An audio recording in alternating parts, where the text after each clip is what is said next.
Hello everyone, Caleb here. Happy 2020. Hope you had a great holiday season, a very Merry Christmas, and a Happy New Year. We made it another trip around the sun, folks, and I'm honestly surprised that we're still around. But anyway, none of that is relevant to this video, which will feature my best and worst of metal for 2019. We'll get to that in a minute. First of all, I want to say thank you for watching. Don't forget to click like and subscribe if you like what you see. Secondly, I want to apologize for the delay on getting a video out. Life happens, jobs happen, and yeah, so it's been a while, I know, but I'm happy to be back, and hopefully we will get back to business and some sense of normalcy in this upcoming year. So, as I said before, this album, top 5 worst, top 5 best, all in one video. I thought about doing it in 2, didn't make sense. We're going to go ahead and do it in 1. And we're going to go ahead and start with the worst albums of 2019. And at number 5, we have Possessed with Revelations of Oblivion. I got a lot of flack for giving this a less than beautiful score, and that's basically because I felt like the album itself just wasn't up to par for a band like Possessed. Seven Churches is one of my favorite death metal albums of all time, or thrash metal album if you want to call it that.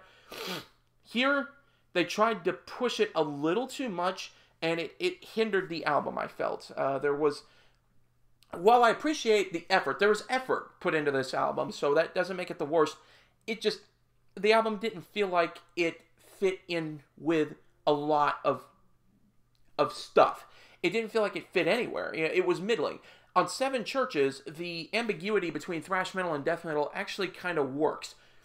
Here, it felt like they pushed it a little too far into the death metal area, and they didn't really stick with the middle-of-the-road stuff that they outlined brilliantly on Seven Churches. So I guess my complaint with this album is that it just didn't sound like what I really wanted to hear out of this band after 30 years between albums.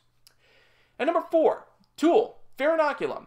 Yes, this album was dull. This album was boring. This album had no sense of direction and no structure.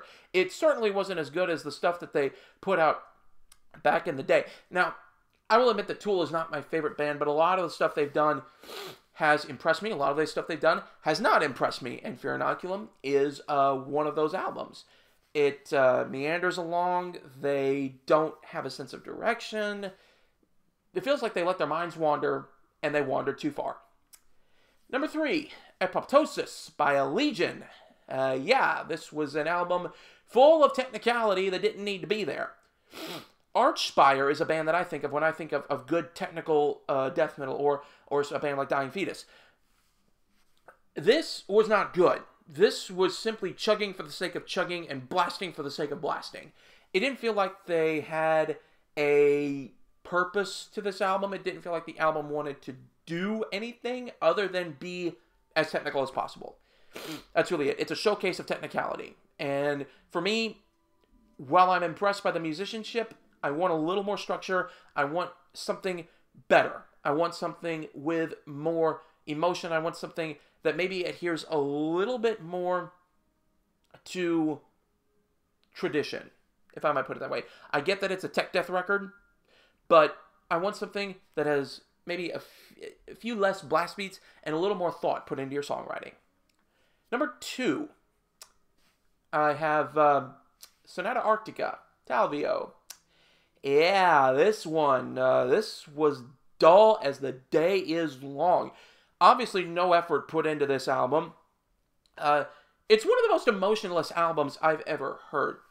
They don't sound like they want to be there. They sounded like they sat down in the studio and just went, well, okay, you need to do this, you need to do this, you need to do this, and you need to do this. Everyone good? Well, all right, okay, let's go do it. And then, it sounded like they recorded the whole thing in maybe a month. I mean, honestly, there is that little effort put in on this album. When you don't have effort, you don't write good music. And this album is a pure example of that. And number 1, the absolute, no doubt, worst album of the year, and an album that I am shocked was reviewed so well by a lot of metal reviewers. Amo by Bring Me the Horizon.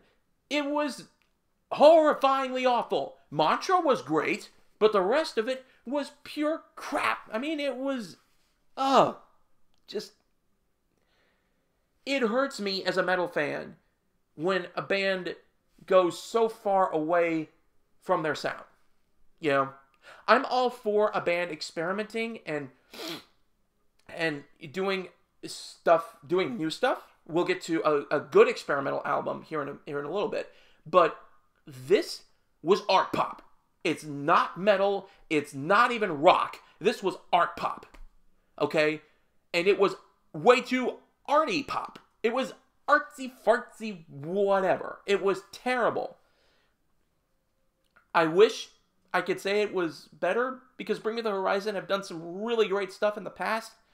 I mean, I look at Amo and I look at a record like Sempiternal, and Sempiternal is just miles better. Amo was awful. Just plain, utter garbage. And that is all I got to say about that. So, now that we're through with the worst, we can get to the best 5 albums of 2019. And at number 5 on the best list, Hidden History of the Human Race by Blood Incantation. I have not heard a death metal record in a long time that I've been as excited about, nor one that I have put on repeat a lot. This and Tomb Mold's new album were definitely the front runners for Death Metal Album of the Year. In the end, I had to give it to these guys. Just, the songwriting on here is just ferocious. It's got a great mixture of technicality and innovation. It pays a hefty due to the death metal days of yore, and it knows when to restrain itself. I also have to award this album Best Drumming of the Year, because Isaac Falk behind the kit just destroyed it. It was an amazing drum performance, but he also knew when to lay back and let the guitars take the lead. Speaking of guitars, the album is ripe with riffs, and the solos are magnificent in their own right. As great as Tomb Mold's Planetary Clairvoyance was, seriously, if you haven't heard it, go check it out. This one was just better. It just had everything I wanted in a great death metal record. Number 4, Slipknot, We Are Not Your Kind. I gave out more than a few scores of 99 this year, and while all of the albums were fantastic, Slipknot is the one that I've been returning to more than the others. Corey Taylor's lyricism plays a huge role in my repeated listens, and I will continue to vouch for him as one of the best writers in the history of the genre.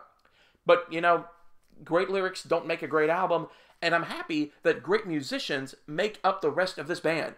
Mick Thompson and Jim Root absolutely nail the guitar work on this album, and the music here is thunderous, yet it's absolutely breathtaking. It's also quiet when it needs to be. I bring up the great song Spiders. Tool, take note, if you want to experiment, go listen to Spiders by Slipknot. That's how you experiment. Jay Weinberg's drumming is outstanding, and the secondary percussion does a great job backing him up. The bass thumps along, keeping a great undertow throughout every song on the album. There are a few interludes, but they never stand in the way of the bigger songs, and Corey's vocals sound as great as they ever have. While Slipknot have never released a bad album, this one is miles ahead of the stuff they've done since Volume 3. It's definitely worth your time. Number 3, Golden Grey by Baroness. In the realm of, semi-progressive, semi-traditional metal, Baroness is at the top of the heap, and this album explains why they are. From the nasty production values, which were criticized by a lot of people, but I actually enjoyed, to John Baisley's vocals, this album puts forward the kind of metal that you want to sit down in a dark room and just jam to. It's filled to the brim with creative riffs and outstanding drum work courtesy of Sebastian Thompson. And my personal favorite on here is I'm Already Gone, which displays the band's penchant for the aforementioned riff while taking the time to add in this rather chilly chorus. It's chilly, yet it's catchy. It's the perfect combination. As with much of this album, it's a fantastic contradiction in music. Just this entire album is this contradiction in music that's just beautiful. When it comes to sludgy metal that is both conventional and unconventional at the same time, Golden Grey is definitely gold. And number 2, I the Mask by In Flames. Like with my selection of Five Finger Death Punch from last year, I'm going to get flack for this. I just know it. You know, down in the comments, you're probably already writing, In Flames sold out. In Flames is no longer In Flames. They haven't done anything good since Colony. You know, in my opinion, everything after Reroute to Remain has been better, with the exception of a back half of a sense of purpose. That back half just doesn't need to exist. I the Mask is no exception. I'm now a proud owner of this album, listen to it very frequently, it rides around in the car with me. I love the fact that they didn't bend to the negative pressure they received after battles, and instead took the wonderful music off that album and cranked it up to 11. I love the choral work on here, Anders sounds terrific, and the music is fantastic, with wonderful melodic power laced throughout. It's a beautiful walk through some of the band's best work, and I highly, highly recommend it. And at number 1, the best metal album of 2019, The Great War by Sabaton. Yes, earlier I talked about a boring power metal album. This album was not boring. This album had effort and all of that good stuff. They dropped another amazing record detailing the heroic and tragic stories of warfare. It was a concept album dedicated to World War I. It delivered on all fronts. No pun intended. The music is breathtaking, and the choice to end the album with an a cappella version of the classic poem In Flanders Fields was both gutsy and intelligent. It's almost like the war had come to an end, this monster album, and all that's left in its sad and heartrending wake is this beautifully touching, yet crushingly melancholic rendition. As far as the regular metal is concerned, it hits you from all sides and tells you the story of one of mankind's greatest global atrocities in a majestic way. It harshly reprimands those who caused the war while heaping praise upon those who fought the war.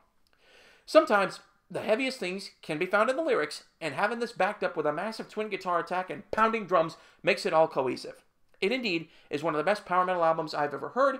I can't stop listening to it. It's melodic and thunderous, which is everything a good power metal album should be, and that's why it's the best album of 2019.